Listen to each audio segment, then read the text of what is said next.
Celebrating 49 years on the air, award-winning Farm Week is a production of Mississippi State University Extension. Today on Farm Week, a special ag encore, we visit Sorrento on the coast in southern Italy.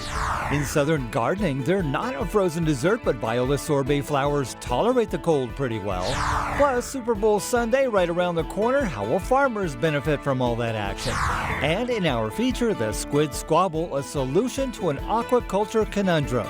Farm Week starts right now.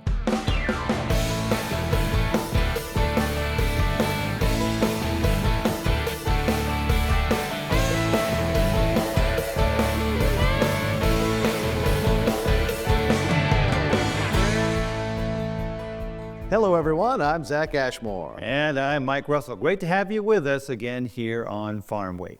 This week, a trip to the other side of the world. Zach visited Italy not long ago and came back with a story you're about to watch. I was in Italy for pleasure, but got the idea for this piece while touring the countryside. So sit back and see how they do things in the old country.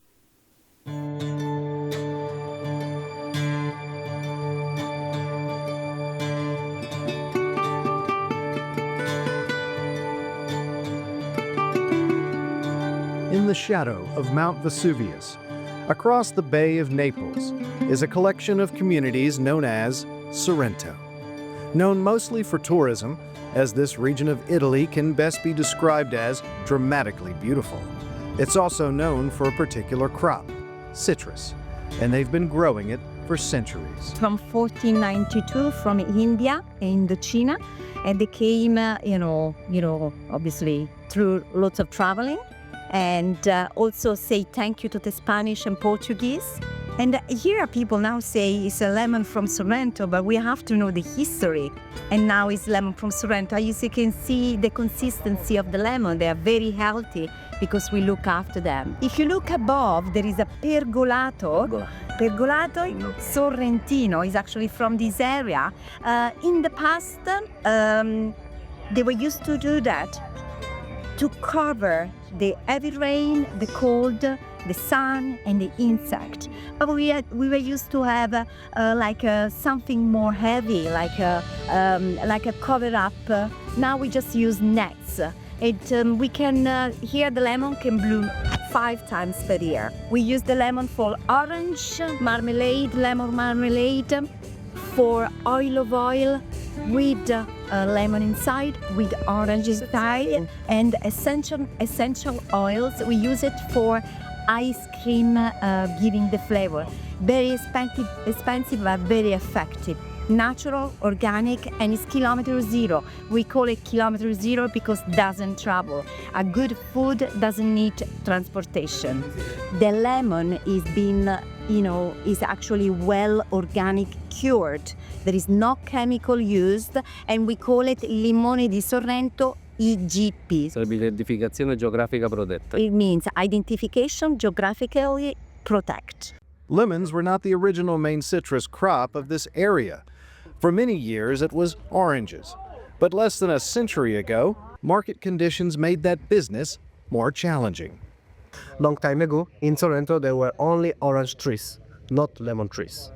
Because Spain, they made a new cultivation of orange trees, and the market of orange in Italy, and especially in Sorrento, died because no competitor, there is we can't compete with them. That's why the people that live in Sorrento decide to make a graft on the orange tree of lemon tree. And from there, we made lemons of Sorrento. You will find lemon trees everywhere in all parts of the world, but you never find a lemon like lemon trees in Sorrento, because the characteristics that we are here near the sea, the volcanic place here, the temperature, you never find a lemon like this. But not because are mine, because it's real. It's real. And that's one of the secrets of the lemon trade in Sorrento. They had to move quickly to transition. And since it takes years for lemon trees to produce, they turned to grafting them onto already existing orange trees to give them a head start. It's a process we are familiar with here in Mississippi. We've used it in our pecan industry, to transition varieties. And put this part of lemon here, for example. They cut a piece here and put the lemons part inside here and close it. Close it with a line, right? And after a month, 30 days, 25 days, you can see a new part of lemon born here. So, what exactly do they make with all the citrus they harvest? Well, quite a few things. There are many small-scale farmers in the region, and they all contract with the same corporation to sell their lemons, in a similar fashion to Mississippi chicken farmers. So we collect the lemons and go directly to, there is a big industry of lemon, Solagri. There is a cooperative of many farmers that take lemons all together there, and they work and they sell no part a big market of Italy, a big company, and also a big little part to the rest of the world, like America, Germany, France, many countries we export our lemon. Essential essence is one of the goods they make from the Sorrento lemon. It's used in many other wares, from beauty products to food. However, there's also another iconic item from the region, a particular drink that those who visit easily fall in love with. This is a very interesting, all the lemons that from all these farmer, they actually make the limoncello for 3 makes all around here. Maro Lucano, Biglia Massa, PM, they make the limoncello. That the limoncello is our, southern drink that we make with from 90 to 97% of alcohol and beautiful lemons that you see around. However, the lemon business doesn't make as much money as it used to. There's a lot of competition on the international market. So, to supplement their income, many farmers have taken to opening bed and breakfasts on their property to allow tourists the opportunity to enjoy peace outside the city. Because I've got many tourists come here only to see our garden. Because no one likes to stay in a hotel, also 5 stars downtown. We have all the service, all the comfort, but you don't have this. Our lemon is 0 kilometers also, but normally we usually also to plant some vegetables, that eggplant, tomato, and we used to eat normally like a 0 kilometer. Where our guests come here, collect fresh vegetables and cook together and eat at the end. They made a different cooking class. We want to try to make a different experience for our guests. It's no secret that Sorrento loves its lemons.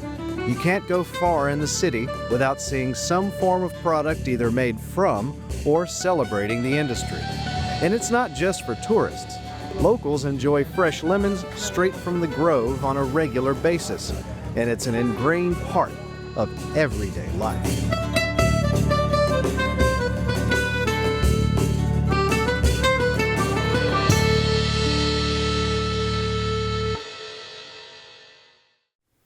In southern gardening, violas like the colder months, but the sorbet viola has a real cool factor going for it, and it's not just in the name.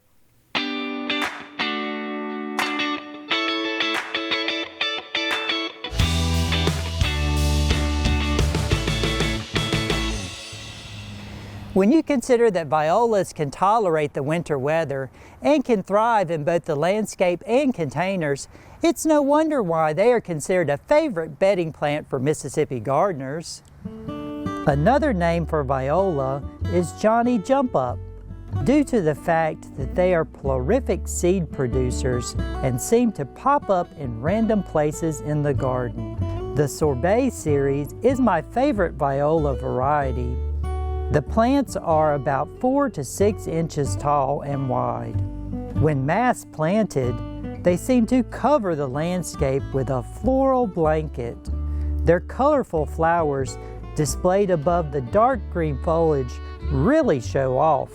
Viola Sorbet XP Deep Orange boasts vibrant, bright orange blooms. You definitely can't miss it in the landscape. Viola Sorbet XP Yellow Jump Up is my favorite, with its purple top petals and yellow face with purple lines in the center of the flower. Another beauty, Viola Sorbet XP Delft Blue, has white-faced petals outlined in a bluish-purple color. Its yellow center is surrounded by a blotch of dark purple, making it a truly captivating flower. Violas may have smaller flowers than their cousins, the pansy, but they're probably even tougher and more tolerant of cold winter weather than pansies. Violas are beautiful massed in landscape beds and containers, providing colorful flowers all the way till Easter. I'm Eddie Smith, and I will see you next time on Southern Gardening. We'll take a short break right here, but stick around. Coming up on our Farm Week feature, aquaculture is big in Mississippi, so you'll like this story. We call it the Squid Squabble, an unusual story of how squid fishing, thanks to water temps and fishing tactics, was almost too good. To protect the industry, one fisherman asked for more regulations, but things got heated over that. Friendships floated away. So who won the fight? Maybe both sides. Join us for the Squid Squabble resolution coming up. Don't go away.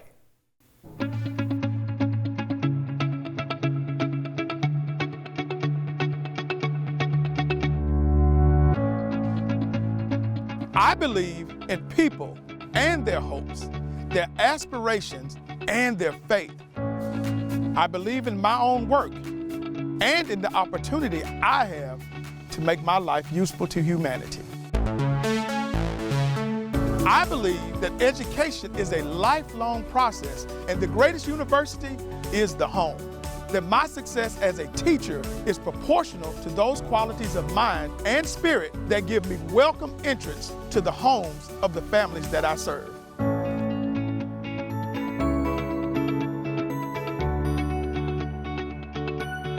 Because I believe these things, I am an extension professional.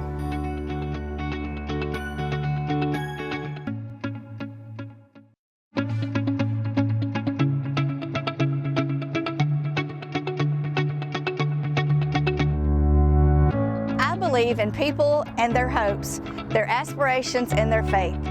I believed that education, of which extension work is an essential part, is basic in stimulating individual initiative, self-determination, and leadership. I believe that these are the keys to democracy, and that people, when given facts they understand, will act not only in their self-interest, but also in the interest of society. I believe in intellectual freedom to search for and present the truth without bias and with courteous tolerance towards the views of others. Because I believe these things, I am an extension professional.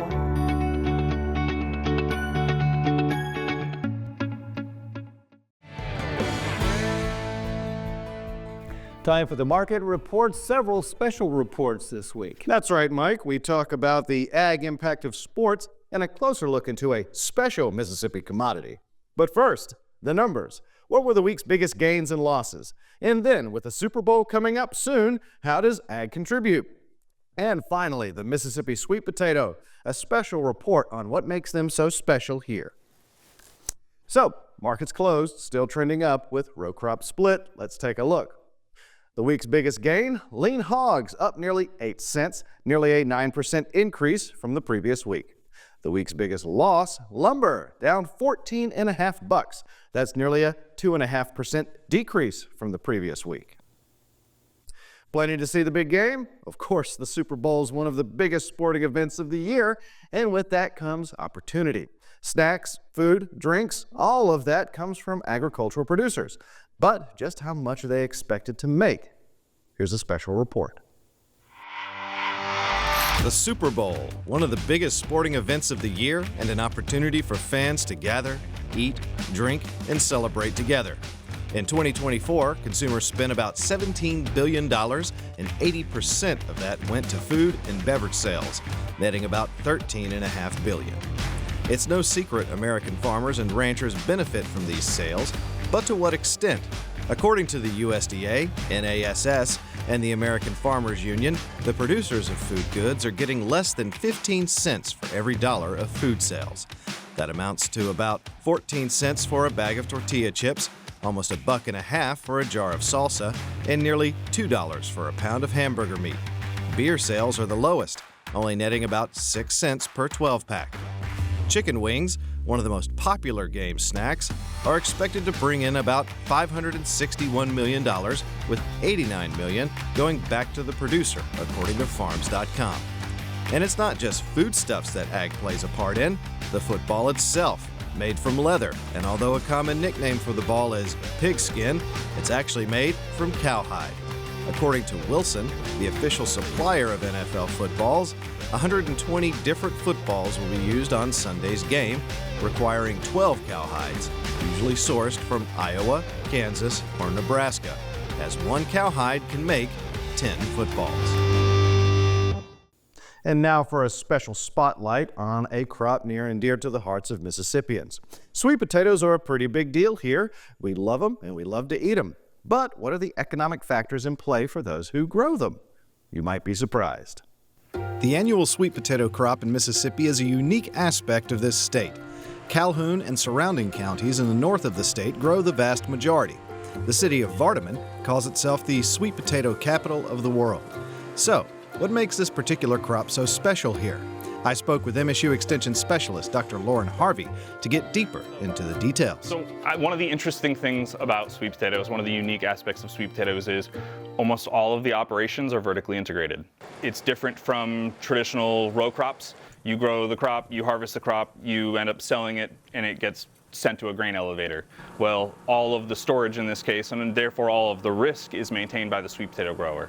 So you grow the crop, you seek out customers, then you wash and sell the crop on demand, and then you ship that crop out to those people. But you're maintaining possession and ownership of the crop that entire time. And so a portion of that crop then gets saved from one year to the next to be used as seed for the next year. So they're completely vertically integrated operations, and therefore the risk is maintained by the grower throughout that whole time. So I like to say that growing the potatoes is really only half the battle. You then have to store it, you have to find your customers, you then have to be able to effectively wash and pack it. It's a lot more than just growing the potatoes. So the normal buyers of sweet potatoes would be your large grocery chains, Walmart, H-E-B, Publix, Trader Joe's, Whole Foods, you name it, those kind of larger grocery stores. And then another very large consumer would be, and we call that fresh market. And then another large consumer would be processing. So you have companies that make sweet potato chips, sweet potato French fries, and those would be companies like McCain Foods, Lamb Wesson, J.R. Simplot, those kind of companies. And those two market groups really make up the vast majority of sweet potato sales, fresh market and then processing. And then there's about 80, I want to say, at least for the state of Mississippi, it changes depending on where you are in the country, but Mississippi, about 85% of our crop is consumed as fresh market product, and the vast majority of that is consumed domestically. And then the remaining 15% or so is through processing of some sort. According to the Mississippi Sweet Potato Council, the best potatoes should be firm, round, with fairly even coloring. Store them in a cool, dry, ventilated space. Don't refrigerate them. Cook them with the skin on to preserve nutrition, and use a stainless steel knife to cut them. And that's it for a deeper look into the markets. Mike? Thanks, Zach. What do you do when the fishing is so good everyone wants in on the catch? The netting of squid in Oregon has prompted a squid squabble between profits and protection. Colleen Bradford-Krantz has more. Joseph Mulkey of Reedsport, Oregon, was so eager to follow his father into the commercial fishing business that he was tempted to drop out of high school. The only reason I finished high school was my mom told me that if I didn't graduate, I would never get the opportunity to run the boat. He did graduate, and after years on the crew, he eventually became captain of the family's 68-foot fishing boat known as the Pearl J. This fall, he finished building a 57-foot boat of his own. But Mulkey's all-in commitment to commercial fishing came with concerns about how the industry sometimes operated. Sadly, we are on somewhat of a decline. I feel that our industry is too focused on volume as opposed to quality. When you look at other fisheries in the world, Norway and European fisheries, they focus on very high quality and much lower volumes than we do. That concern about quantity over quality became especially relevant when market squid fishing off Oregon's coast began drawing serious interest from other West Coast commercial crews. Troy Buell, the state fishery management program leader for the Oregon Department of Fish and Wildlife, helps regulate certain ocean species fished within 3 miles of the state's coast. This fishery started in 2016 when we saw about 2.7 million pounds of squid landed, which was more than we'd ever seen historically. And we have records going back to the early 80s that there was some squid fishing happening, but not to that degree. A marine heat wave, or an area of unusually warm ocean water, from 2013 to 2016 is believed to have brought more market squid north to Oregon. California fishing crews wanted to follow them. And we started getting questions from some of those fishermen about what would be required to fish market squid in Oregon, as far as, what permits and licenses they would need to have.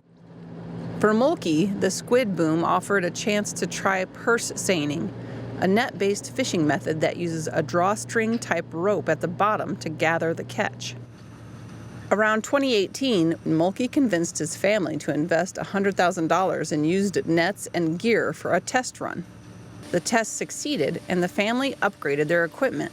Market squid, known as calamari when served, are usually caught only at night in the fall. They're drawn to lights just like moths. Some fishing operations used a separate light boat that would attract the squid, while a catcher boat set nets around them. Even though he was using this strategy himself, Mulkey began to worry that it was too effective. A lot of times, as soon as you're done with the set that you just made, pumping those squid on the boat, you can immediately go back and set again. It's extremely efficient.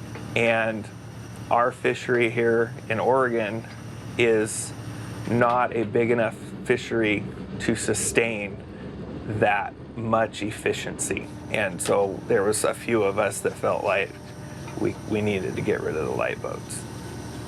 By 2019, nearly 40 boats were working in the Oregon squid fishery, a term that in this case refers to all the crews fishing for the same regulated species. There was always a fishery up off of Florence. And even without light boats, we're very efficient. And with all of those boats participating, I've never caught a squid in that area since then. I think we kind of demolished that run. Mulkey called state fisheries managers with his concerns and found himself in the unusual position of asking for a few new regulations over his own livelihood. The state, however, already had a safeguard in place. We had what we call a harvest guideline set at 4.5 million pounds of squid landed. And so the requirement that if we ever landed that much squid into Oregon, though, is that we held a public meeting to be able to evaluate the fishery. Unlike long-lived species like rockfish or whales that take years to mature, market squid are a bit easier to protect as they reproduce rapidly and live less than a year. The state has a goal of fishermen leaving 30% of the squid's eggs on the ocean floor to protect the species' future. That is rather hard to measure, and so we did put in a regulation that closes the fishery 2 days a week on the weekends, and that is a proxy for allowing the squid to spawn 30% of what they would have been able to do without any fishing. But it was the banning of separate light boats, after contentious debate, that angered some fishing crews. I took a lot of calls about the light boat issue, both from people that felt that they weren't necessary and were creating kind of an unfair playing field for people that weren't using them or didn't have them, to people that had invested in building light boats and were using them in the fishery. So yeah, lots of calls. It was pretty contentious. For Mulkey, advocating for restrictions cost him some friendships. Particularly with the light boats, I have some people that I used to call friends that are not friends anymore. After the regulations concerning separate light boats took effect, which also lined up with a swing back to cooler ocean conditions. Mulkey said participation dropped rapidly from 40 boats to 4 or 5. The peak in 2020 brought 10 million pounds of market squid, or $6 million worth, into Oregon's ports. In recent years, the catch has totaled closer to 1 to 1.5 million pounds. You know, that's not a huge amount of money compared to some of our more valuable fisheries, but it's not nothing. It's significant for, individual operators and even some of the ports. Both men feel the state is now better positioned to balance economic and ecological considerations when the next marine heat wave hits, bringing along thousands of tiny tentacled mollusks. I want to do this the rest of my life, and if my kids want to do it, I want them to be able to do it, and the stocks have to be there for us to do it. Great story. Glad to see Oregon aquaculture work out a compromise. By the way, Mississippi is the top U.S. state for aquaculture, dominated by catfish, generating more than $200 million a year. It's the number 7 commodity, with 129 operations in the state, much of it supported by Mississippi State University Extension. A quick note, because of the cold weather in the state recently, our studios were closed for several days. Next week's show will be an encore presentation. Zach will host. I'll be on assignment. Remember, if you missed a story, look for past episodes of Farm Week on our website at farmweek.tv. And don't forget to follow us on Facebook and YouTube. See you next week. Thanks for watching.